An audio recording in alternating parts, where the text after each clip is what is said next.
Hey guys, gals, and other assorted geeks. We went to see Rogue One the other night, and no, this is not a spoiler or review of any kind. I did just want to say that I enjoyed it.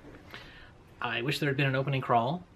It is confusing as fuck if you are not intimately familiar with the original movie, and no, there is no mid or post-credit scene. But with Rogue One out in theaters right now, with Episode 8 coming out soon, and with the Han Solo movie on the horizon, I did just want to take a few minutes to sit with you and share with you some of my favorite tidbits, trivia, behind-the-scenes crap from Star Wars.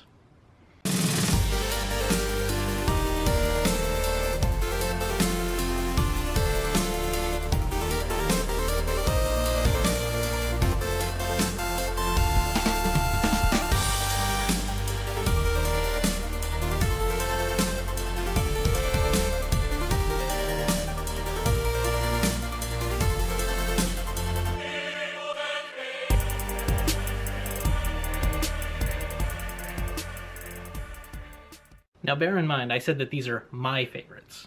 Some of them you may have heard, some of them not. Either way, I don't care. So also, as far as Star Wars fandom goes, I am basically a purist. I've seen all the movies, including Caravan of Courage, Battle for Endor, and the Star Wars Holiday Special.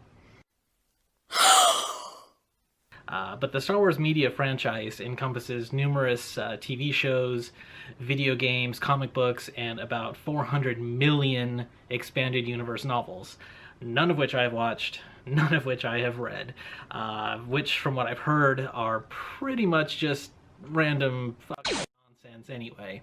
And now with the prequel movies and the sequel movies coming out are all completely non-canon anyway.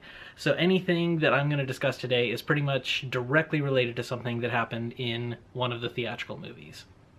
However, speaking of the expanded universe, one of the first things I wanted to bring up is that literally every single character in the movies, no matter how much or how little screen time they have, has some sort of extensive background story, and usually it was exploited in order to churn out another one of those innumerable novels.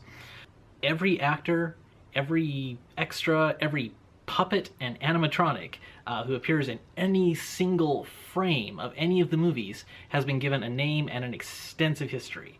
And that blew my mind when I first discovered that. Now, I don't remember how I came upon this particular little nugget of information, but do you remember this ugly guy from the original Star Wars movie? He wasn't listed in the credits, and they never made an action figure of him, so we never really knew what his name was. And like most people, I always just thought of him as Pig Nose Guy. In fact, we didn't really know anything about him at all, except that he was some violent, drunken asshole in a bar who gave Obi-Wan Kenobi the opportunity to show off a little bit and gave the stormtroopers a reason to come in and search for our heroes.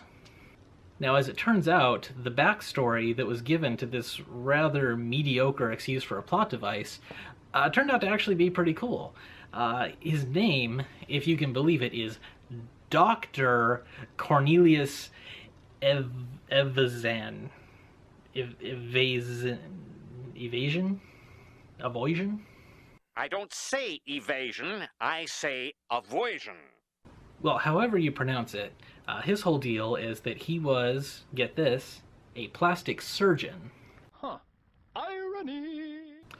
Who went insane, started doing a bunch of cruel and unnecessary surgery until he was found out, went on the run, and began his life of crime as a smuggler. Also, literally, roughly 90% of the Star Wars galaxy is involved in smuggling. On a side note, his walrusy friend, who was also uncredited in the film, apparently was worthy of an action figure, where he was dubbed Walrus Man. Or Walrus Face on some variant packages. He was later given the somewhat better, somewhat worse name Ponda Baba.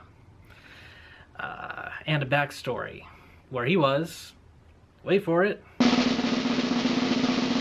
a smuggler. And is it just me, or do you feel like this guy should have been named Goo Goo Gajoo? Unfortunately, all of these little stories usually aren't as cool as old Pig-Nose Guys. It's usually just an impossibly illiterate jumble of letters that passes as a name, and some lame-ass backstory where said character leaves their home planet for no particular reason and goes off and becomes a smuggler. Or maybe a bounty hunter. But some sad few weren't even that lucky. When I said literally every character who shows up on the screen has a name and a backstory, you thought I was exaggerating, right? Wrong. That is absolutely wrong. Proved. Well, you remember this guy from The Empire Strikes Back? No, you don't. Shut up. He was just some extra with a silly prop and a generic costume whose only purpose was to run past the camera during the evacuation of Bespin. According to Wikipedia, which is like the holy grail of crappy Star Wars information, his name is Willrow Hood. I won't bother you with the rest of the details, except to say that he was the star of his own internet meme for a while, Ice Cream Maker Guy. Also, for some reason, he's a very popular choice with Star Wars cosplayers at conventions. I'm not kidding. Look it up. Honestly, though, the only reason we knew any of these characters' names in the 70s or 80s anyway was because of the action figures. On the back of the packages was this handy little chart that listed all of the available action figures with pictures and names so that you could confuse the hell out of your parents on your Christmas list. What the hell is an Ugnaught, and why does our son want one? Is that a drug reference? Now, as handy as it was, that little list actually led to a small amount of confusion, which, in true geek fashion, almost turned into a goddamn holy war. In The Empire Strikes Back, there's a quick scene where Darth Vader hires a bunch of bounty hunters to go and hunt down Han Solo and Princess Leia. There's a quick shot of these two guys, who, according to that toy package, were named Forlom and Zuckuss. However, it's clear to people who are, intimately familiar with Star Wars, that Forlom is a droid name, but the guy on the right is the one who's clearly the droid, not the guy on the left. So if you're looking only at the toy package, hardcore fans started to wonder, well, how did this droid get a decidedly non-droid name like Zuckuss? So that sparked a lively debate, until it was revealed that, yes, someone in the toy packaging department simply mixed up the names. Now, I had a Zuckuss action figure when I was a kid, and it may not look like much, but it had some really cool detailing, and truth be told, it was one of my favorites. I was not very pleased when I discovered I'd been calling him by the wrong name all this time, but then I turned 10 and I got over it. But my point is, if you do have these two action figures in your collection somewhere, you're kind of holding a little piece of history, especially because in subsequent toy releases they corrected the error. Now, I seriously loved the action figures when I was a kid. I had almost all of them, and I hate myself on an almost daily basis due to the fact that so many of them meant early and gruesome deaths. But, I mean, I was a kid, not a collector. But there is one original action figure that is the stuff of legend. It was so rare that, to this day, I still don't know anyone who has actually, seen one in person. It was of a character that I'm pretty sure didn't even make it to the final cut of the movie, or if he did, it was one of those, blink and you'll miss it kind of appearances. By now, you probably know that I'm talking about the infamous Yak Face. Now, supposedly, he was a guest on Jabba's pleasure barge in Return of the Jedi, and yes, the internet has given him a name and a backstory, none of which I'm going to bother you with because it's stupid and irrelevant. Now, the action figure was released only in Europe, and even then only on a very limited scale. You can find them for sale on eBay and even at Sotheby's auction house, where a mint-on-card vintage action figure can net upwards of $6,000. And even a loose, banged-up one can get you about $300. Doesn't that piss you off? We seriously abuse these fucking things when when we were kids, and now they'd be paying our mortgage. So I've mentioned my disdain for some of these names that these really non-characters got saddled with. And to be honest, names are a pretty noticeable problem in the Star Wars universe. A lot of them are bad, like really bad. Some of them are incomprehensible, some of them are laughable, and some of them are just downright lazy. If you've only watched the original trilogy movies and you skipped all those god-awful prequel movies, you may not realize that the Emperor actually has a name, which is Palpatine. They may have mentioned the name Palpatine somewhere in the movies. If they did, I honestly don't remember it. He was always just the Emperor. And really, that was good enough. I mean, no other identifier is necessary. However, in the prequels, when he was just a senator, he couldn't be Senator the Emperor, because I guess that would be too much of a giveaway. So they gave him this name Palpatine. And later they gave him the first name Sheev, because I guess Palpatine was just too easy to pronounce, so they thought, yeah, why not, let's fucking go. And also, because Palpatine is a Sith Lord, he also has the Sith name Darth Sidious. But did you know that in the original drafts, his name was Kaz Dashit? How the hell does anyone come up with a name like that and not immediately see the glaring problem with this name? Although it would have been hilarious if he'd had a middle name, or one of those weird, like, hyphenated names that are so popular in the Star Wars mythos. Now, if I'd been in charge, I would have named him Cause I'm the Shit.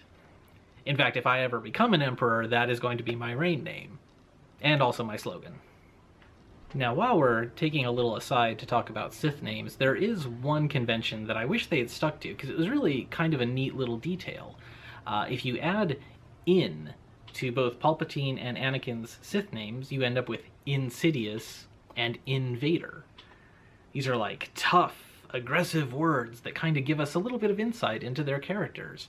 Then they effed it all up with Darth Maul and Darth Tyrannus, because in Maul, in Tyrannus doesn't mean anything.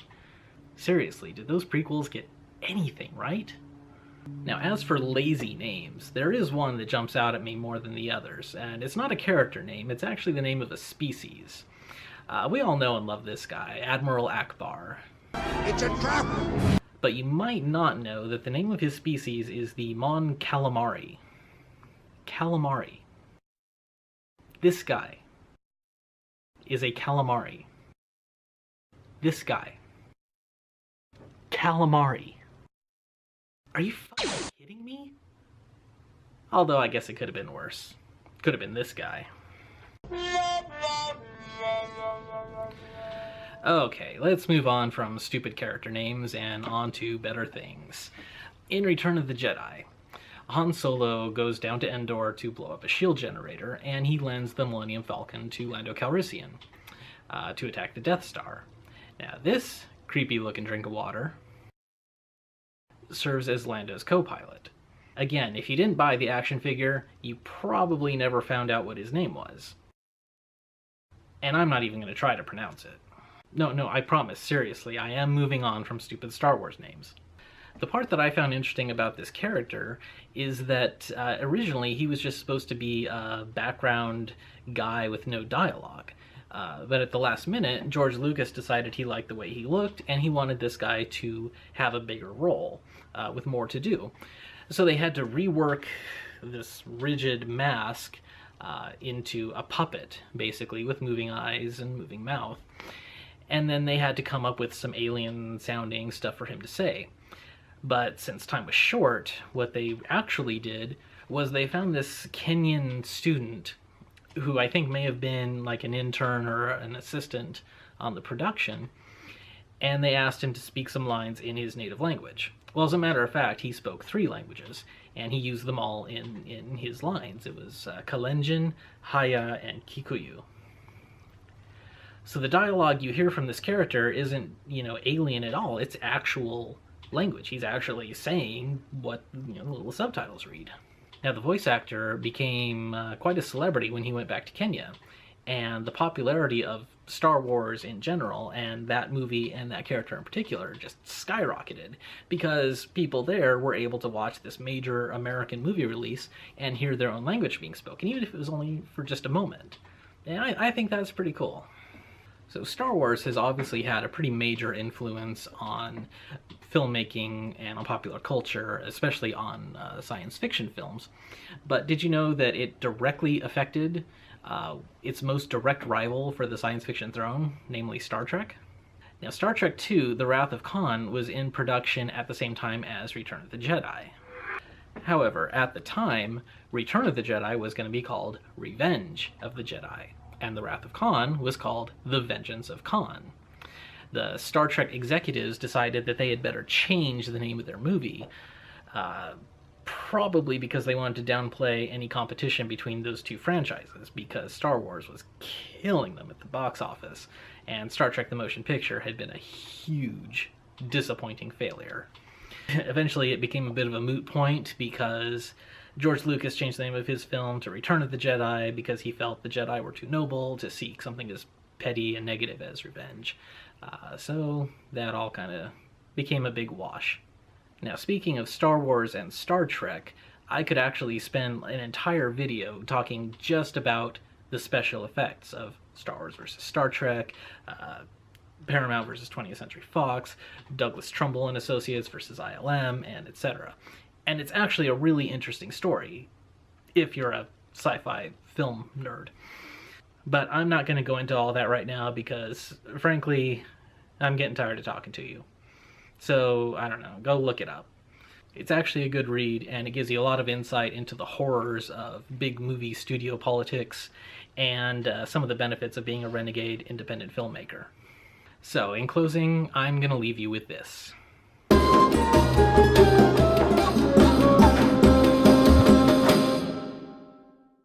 Now, it may be hard to tell what in God's name that is, but it's actually a low-budget 1982 Turkish movie called The Man Who Saved the World. And it's become notorious because of its unauthorized use of stolen footage from the Star Wars movies, among other movies. So much so that, in fact, it's often just referred to as Turkish Star Wars. And it's bad. But it's, like, awesome bad. It's hilarious bad. It is so bad, it borders on genius. It is 10 times worse than the Star Wars Holiday Special, which, in an odd way, actually makes it like 1,000 times better. And it's available for free online. So do yourself a favor. Go get loaded on some cheap-ass beer and treat yourself to the spectacle that is Turkish Star Wars. Thank me later. Alright, my fellow nerdlings, this has been fun. If you enjoyed this video, like, comment, or most importantly, subscribe. Debate is the cornerstone of an educated society, and pointless debate is the cornerstone of geek society. So if you disagreed with me on any point, or if you just like to argue, do so in the comments. Till next time, and may the Force be with you.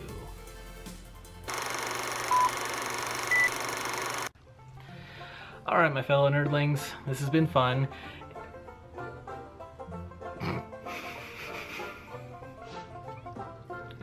Okay, we'll try that again. Okay, fellow... Ooh... I'm the ghost of Darth Vader. Oh. He left.